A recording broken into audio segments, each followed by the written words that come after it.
I'd been addicted to a home renovation show, and every bathroom reveal that they played, they had a plant in the bathroom somewhere strategic, looking beautiful. And so I decided that we should have a plant in our bathroom. So I went down to the nursery and I chose a dark pink cyclamen. And I brought it home and I cared for it. I watered it. It had a beautiful spot in the sun and it was doing really well, really flourishing. And then we went away for 4 days on a holiday. And I remember thinking I really should have someone come and water our plant, but I didn't. And it was lazy of me. And we came back after 4 or 5 days and the cyclamen was looking very sad. It had withered, the flowers had dropped off and fallen onto the floor of the bathroom. And I thought to myself, I'm just going to water this plant, give it a bit of love and see if it comes back to life. Within an hour, the flowers came back to life, the leaves had more colour in them, and I wished I'd taken a before and after photo because the transformation was amazing. It just shows you what a little bit of love will do. When you're first dating someone, you pour so much effort into getting to know that special person. You also change, and so do they, and that's okay. Change is important. So it's good to keep working on it.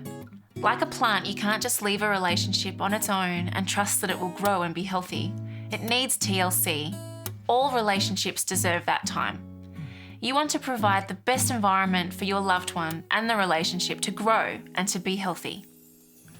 Communication is everything. Talk, talk, and talk. There is so much to know about a person. As a young couple, when we were dating, we emailed, text message, spoke on the phone, and saw each other face to face. This time was crucial to us learning about one another. How would we know if we actually liked each other without communicating? One holiday break at university, we were dating, and Ray was sending me off to the airport to fly to New Zealand for a holiday. And as we were saying goodbye, we kissed and hugged, but he kissed me a little bit closer to my mouth than I was ready for. And we said goodbye, and afterwards I got really excited and I sent a message to my friend saying, Jess, Ray just kissed me, oh my goodness, and a whole bunch of other things. I pressed send, and then I looked down at my phone and realised that I had sent the message to Ray instead of to Jess. I was filled with shame and so embarrassed, and I don't remember how you responded. I think you replied back to me in a text message and said, I think this is meant for someone else. Yes. A sign of, not very good communication on my part. Marriage is amazing.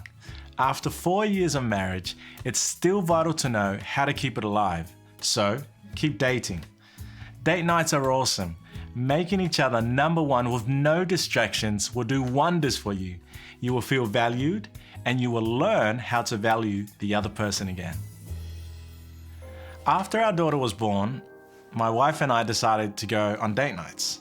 This particular night, I remember very, very clearly. We were on our way out and we realized we didn't actually have any money in our bank account. So what we decided to do was find coins around the house and we collected $3 in coins. In total, that's right. So we jumped in the car, we drove around, and the first thing my wife says to me is, do you know where you're going? And at this stage, I had no idea what to do with $3. So as we were driving around, the first thing that came to me was McDonald's. Surely we can buy something at McDonald's. So we parked the car, went to McDonald's, and we were sitting there and we were looking at the menu, and I remember thinking, what can I possibly get us that could be worth $3? So we decided to buy each other some ice cream cones, which equated to about $1 each. With a flake. That's right, an ice cream cone with a flake for $1. So we bought our ice cream cones, came back to our table, sat across each other, and as we were eating our ice cream cones, we actually didn't know what to say to one another, because the baby had taken so much time in our lives, we didn't actually communicate to each other. So we laughed and we giggled and we reminisced about some of the things we used to do when we were, dating. And then it occurred to me we had $1 more left. So like a gentleman, I asked my wife, could she please so kindly go to the counter and buy me a $1 ice cream because I was quite embarrassed that I could only spend $3 on our date night. She came back with the ice cream, we laughed some more, and after the ice cream, we returned back home to our babysitters who were looking after our baby. And they were like, why are you guys back so early? Then we explained the story. It was because we only had $3 and that's all we could afford for the night. In marriage, it's so important to focus on the things that matter, even if they're small. For example, I like to feel acknowledged when I walk in the door from a day at work, and she needs to know that she's important within our home as a wife and a mother. Kids are important, but so is your partner. Having a baby changed the way we relate to one another. I remember feeling like it wasn't about us as a couple anymore. And then it was as though I'd forgotten how to be a wife altogether. That was a real shock, but a good one. I remember being pregnant and in the early days of our daughter's life, we were trying to read every book and listen to advice from various people.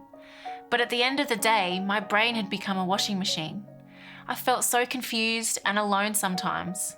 And then I realised that we had each other, and we would know what was best for our daughter when we needed to know. It's easy to make life all about the baby and forget about your spouse. She's definitely helped us to be more patient with one another, which we often have to practice. We are learning every day how to be better husbands, wives, and parents. It's good to keep learning, and it's important to evolve and change depending upon the circumstances at each point along the way. Don't neglect those people that are closest to you. They need nurturing. Just like you do, you will feel vibrant and alive when you know that you are doing the best you can for those you love.